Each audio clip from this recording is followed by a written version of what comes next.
Videos देखने के लिए सब्सक्राइब करें जनसत्ता.com, बेल आइकन दबाकर पाएं लेटेस्ट नोटिफिकेशंस। दोस्तों नमस्कार। आज मैं आपको 21 जून सन 2020 को पड़ने वाले सूर्य ग्रहण के बारे में बताने जा रहा हूं। 21 जून सन 2020 को जो सूर्य ग्रहण पड़ रहा है, ये भारत के अलावा और भी कई देशों में देखा जाएगा, जैसे ऑस्ट्रेलिया है, यूरोप है, चीन है, पाकिस्तान है, बर्मा है, फिलीपींस है, आदि कई देशों में देखा जाएगा। इस सन 2020 का ये सबसे बड़ा सूर्य ग्रहण होगा। इसका टोटल ग्रहण का जो समय होगा 5 घंटा 48 मिनट का होगा। इस ग्रहण की जो शुरुआत होगी सुबह 9:16 से होगी और दोपहर ये 3:04 तक रहेगा। ये भारत की धरती पे सुबह 10 बजे से दोपहर 2:30 बजे तक दिखाई देगा। ये अन्य शहरों में अलग अलग टाइम पे दिखाई देगा। जैसे दिल्ली की बात करें तो दिल्ली में सुबह 10:20 से दोपहर 1:48 तक दिखाई देगा। इसमें जो मध्यकाल यानी परमग्रास का समय होगा दिल्ली में, वो दोपहर 12:02 होगा। दिल्ली में जो सूतक लगेगा रात को 10:19 से सूतक लग जाएगा। सूतक जब लग जाता है उसके बाद आपको मूर्ति स्पर्श नहीं करना चाहिए, किसी प्रकार का आप किसी मंदिर में आपको नहीं जाना चाहिए और आपको सूतक लगने के बाद आपको बल्कि खाना पीना भी नहीं चाहिए। लेकिन इतना कोई कर नहीं पाता तो लोग ग्रहण के टाइम को सिर्फ बचा देते हैं।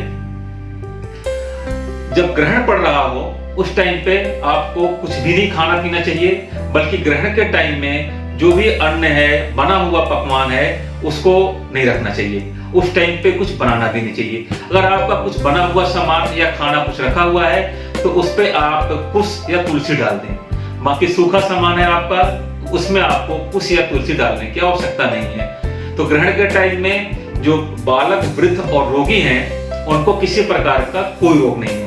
वो कुछ भी खा पी सकते हैं, उनको देने में कोई बुराई नहीं है। लेकिन जो स्वस्थ व्यक्ति हैं, उनको इस टाइम पे ना तो खाना चाहिए ना तो पीना चाहिए। इस टाइम पे कोई भी प्रक्रिया नहीं करनी चाहिए।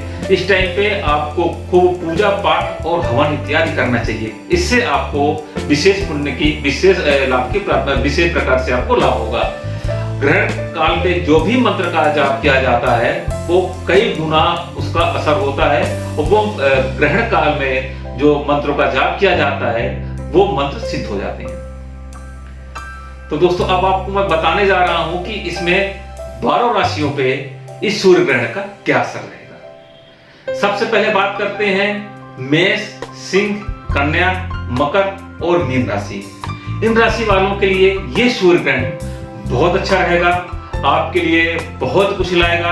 आपका अगर कोई काम रुका हुआ था, कोई काम अगर किसी काम में आपको अड़चन आ रही थी, बहुत दिन से आप उलझे हुए थे, तो आपके काम बनते दिखाई दे रहे हैं और आपका समय बढ़िया रहेगा। आपको अगर किसी प्रकार की स्वास्थ्य में दिक्कत भी चल रही थी तो वो भी आपकी ठीक होती हुई दिखाई दे रही है। तो आप इन राशि वालों के लिए ये सूर्य ग्रहण बहुत अच्छा है, बहुत शुभ है, चारों तरफ से आपके लिए खुशहालियां ला रहा है। अब बात करते हैं वृष, तुला और धनु राशि वालों के लिए।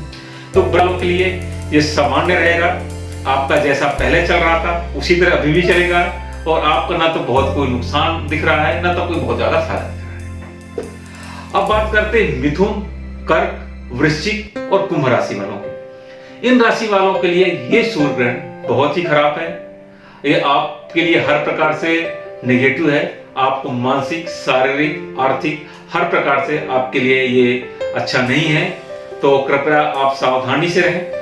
और आपको ये बता दें कि अगर आपके जन्म कुंडली पे अगर अच्छे योग पड़े हुए हैं, इस टाइम पे अगर आपके अच्छे ग्रहों की दशा चल रही है तो मिथुन, कर्क, वृश्चिक और कुंभ राशि वालों के लिए भी ये सूर्य ग्रहण बहुत ज्यादा निगेटिव नहीं कर पाएगा। फिर भी मैं आपके लिए कुछ उपाय बता रहा हूं। इसको अगर आप कर लेते हैं तो आपके लिए बढ़िया रहेगा। अगर आपको कुछ नुकसान भी होना है तो उससे आप बच जाएंगे। तो जब भी ग्रहण पड़ रहा हो उस टाइम पे आपको नहा धोकर के बैठना चाहिए। इस टाइम पे आपको महामृत्युंजय का जाप करना चाहिए और हवन करना चाहिए। ग्रहण समाप्त होने के बाद आपको स्नान करना चाहिए। उसके बाद अन्न और फल और वस्त्र का आपको दान करना चाहिए। इससे अगर आपका कुछ नुकसान भी होना होगा तो उससे आप बच जाएंगे। तो दोस्तों ये रही ग्रहण से संबंधित जानकारी।